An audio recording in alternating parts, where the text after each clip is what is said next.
You all excited? You see some new tomatoes on your plant that's been growing so slow for some reason. And then you see the bottom. Blossom end rot. Don't think this was there yesterday. But it's there now. Such a bummer. So these plants I treated with powdered milk about 2 weeks ago, and I'm about to do it again today. See if we can make sure. The rest of the tomatoes on there, some are much bigger. No blossom end rot there, but this one was near the top. Fairly new tomatoes, so we're definitely going to treat this again with powdered milk. So sad. Alright, so this plant here, monkey, it's 8 feet tall. I found a tomato on it this morning way up here, right there, with blossom end rot. The ones on the bottom look great, no problem. So, I need to fertilize, and I'm going to go ahead and treat them again with powdered milk because it's clearly worked on my other ones. So here in the Deep South, we have a twofold problem: the extreme heat and the extreme humidity. They do not bode well for heirloom tomatoes, so there's stuff we have to do to ensure we get any tomatoes at all. Now, blossom end rot, as we all know, is a calcium deficiency, not usually caused by an actual calcium problem, just the inability for the plant to take it up. Oh, look, my mammoth sunflower. I don't even think it's 2 feet tall, but it was supposed to be a mammoth, but it's pretty. Okay, back to the task at hand. So I have pulled back the mulch on all of my grow bags and my little containers. First thing we're going to do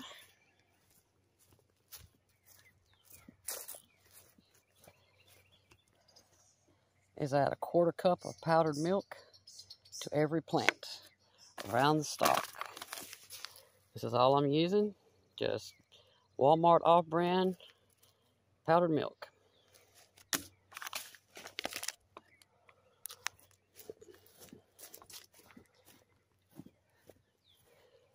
I even brought a measuring cup just to make sure I got it right. 1/4 cup.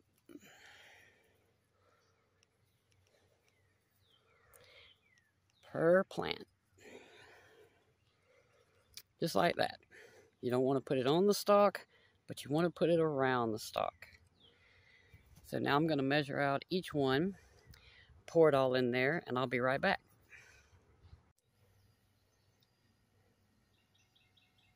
Alright, I've put powdered milk around the base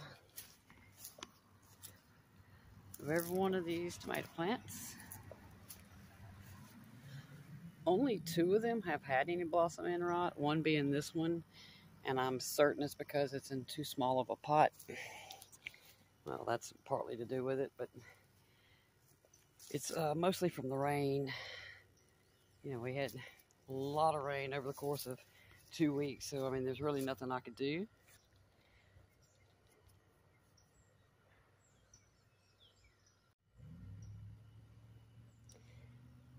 And so I just have to add this powdered milk. There's a lot of different things you could do. I know some people wholeheartedly believe in Epsom salt, but there's no scientific proof that Epsom salt does anything for blossom end rot. I mean, because it's, magnesium, whereas blossom end rot is a calcium issue. But so I have never used it. I haven't seen the reason to. I think I told you on another video that I know some people that actually put Tums, for a very quick fix. I'm hoping this will, so far it seems to be working. I expected it on the original plant. In fact, I expected all these plants to end up with some, but it's just been 2 plants. And so I just want to make sure that we have no more blossom enrod. And that plant has definitely hit 8 feet tall in just 2 months. That's amazing. Okay, so anyway, also today, it's time to fertilize. And this is what I use. AgroThrive Fruit and Flower 335. This jug right here will last me a very long time. It makes 160 gallons. It should at least last me a couple of years. I cannot recommend this stuff enough. It is fantastic. In fact, I can actually give some of that to these plants now, but I won't. I'm just going to give them some fish emulsion. These are some of my fall starts for more tomatoes. Since, you know, we have the time here to do 2 rounds. So, the directions are 2 ounces to 1 gallon of water, which would be equal to 4 tablespoons per gallon. I'm just taking it easy and doing 2 tablespoons per gallon. Just want to make sure that I don't overdo it. So we're going to water this powdered milk in with fertilizer.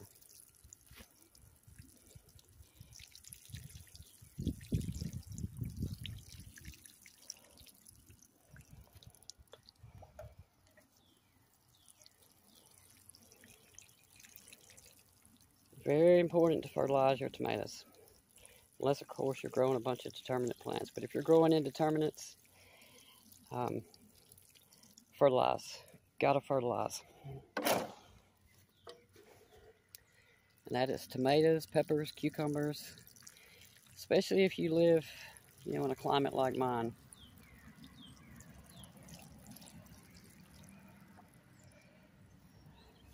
Now, having said that,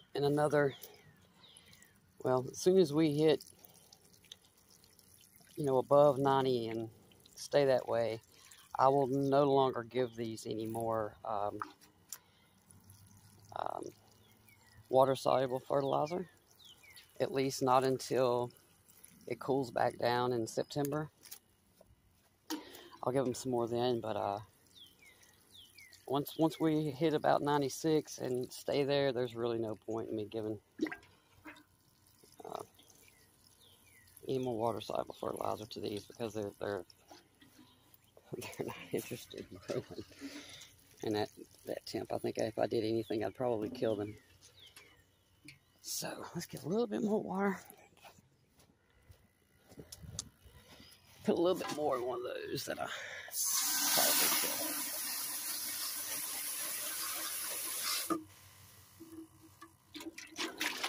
killed. Just a little bit more. Put more water. So you're basically supposed to put 1/4 cup of this milk powder to 1 cup of water. And we've definitely done that. And then, thankfully, I just fertilize on top of it. So, make sure it's all good mixed in. And it is. And there we go.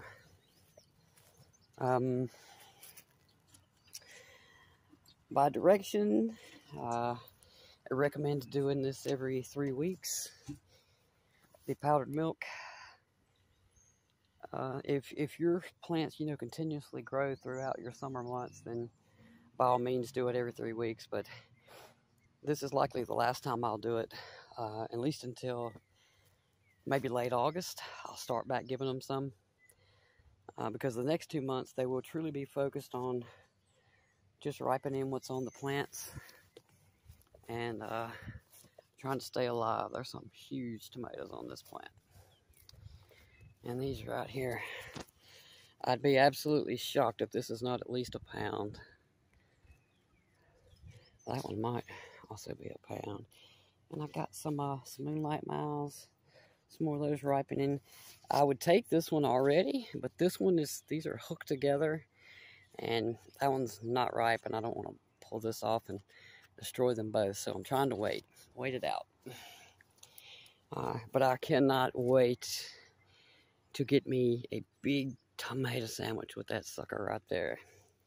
And this black beauty, I'll tell y'all what, I don't know that I've ever seen, in fact, well, I haven't, let me rephrase that, I have never grown a tomato, a regular sized tomato that has this much fruit on it at once. It's the only place they're not in is right there at the very top, and there will be some there soon, shortly. But this has tomatoes, I mean, they're everywhere. They are everywhere. And these here at the bottom, these will be my first. I've already had one ripe, and I can tell there's a couple back here that are softening up. Another big pile of them right there. Yeah, I've never seen, or I've never been able to grow it, and I truly believe it's because of this AgroThrive fertilizer. It is fantastic. Cannot recommend it enough. So we've watered them, we've fertilized them, and now we're going to cover them back up with mulch. Also, if you live in the deep south or anywhere where it's really, really hot, mulch is one of your best friends.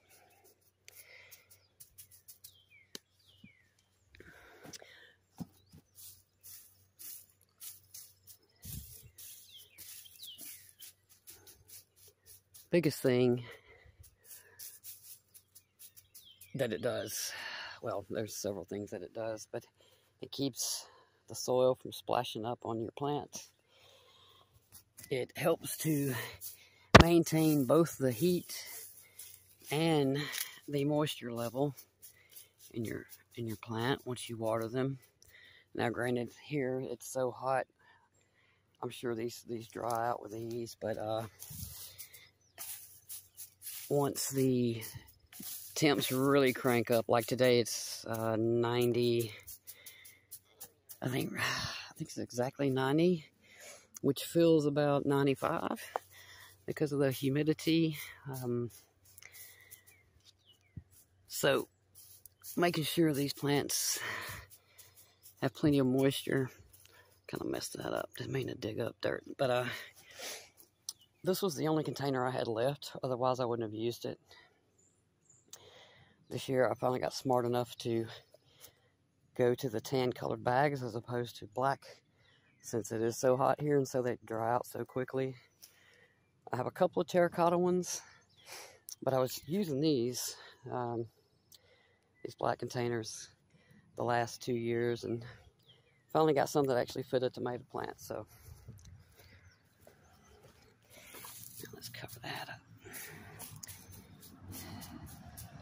This tomato, I feel so guilty that it's in this tiny container. I truly thought this was a cherry, and I thought it wouldn't get but a couple of feet tall. That one, that looks like it's dying. Kind of yellow. But several tomatoes. That one's going to be really cool looking. It's got like 3 blossom ends. Thankfully, none of these have blossom in right. Whatever has been going on with my Abe Lincoln plant, you know, it stunted a month ago. The leaves curled all up. It just quit doing anything. I was afraid these weren't going to grow.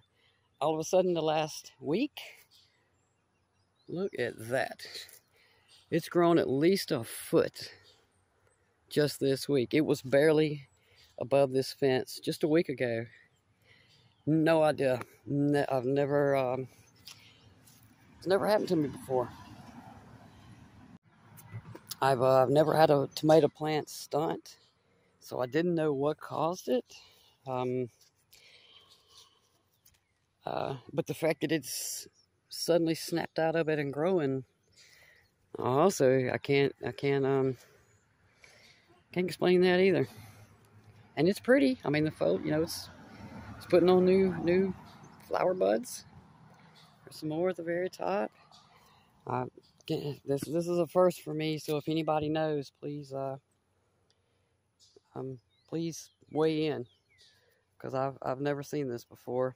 I was just waiting on these to ripen, and then I was just going to go ahead and pull the plant out. and you know, replace it in another month or two with one of my new tomato starts. But yeah, looks, you know, pretty close to death at the bottom. Then you look at the top, and it's all beautiful new green growth. So I do not know. I learn new stuff in the garden all the time, but that's a definite new one when it comes to tomatoes. So there we go. We got them 3 different blossom end rot and fertilized. With this AgroThrive, it actually says you can fertilize them every week, once every 7 days. I have not done that. I've just been sticking to the 14-day regimen. And I think that works well for me. I just don't want to overdo it. You know, less is not necessarily always more, but I can always add more. But if I give them too much, I can't fix that damage. So, but yeah, if anybody's ever had a plant stunt and the leaves curl up and you're certain it's gonna die, but yet the tomatoes on it continue to grow. In fact, these 2 tomatoes right here have been on here for at least 2 months. You know, just tiny little tomatoes. Now all of a sudden they're also growing. And the top looks beautiful. So if anybody has any experience with this or knows what may have stunted it, it certainly wasn't cold weather. You can rule that one out. We're, you know, 60s at night and 90s during the day. And even in the past month, it hasn't been below maybe 55 a couple of nights, but it's been in the 60s for the last month at night. So I don't know what did it. But anyway, there you go. What to do if you have blossom end rot. That I know works. So I know there are many different treatments, but I know this powdered milk one does actually work. So, all right, I guess this bird's going to come up and sit above me chirping. So I guess we're done for today, and y'all have a great week. Well, say hi. Yeah. My kitty. Okay. All right. Take care, y'all.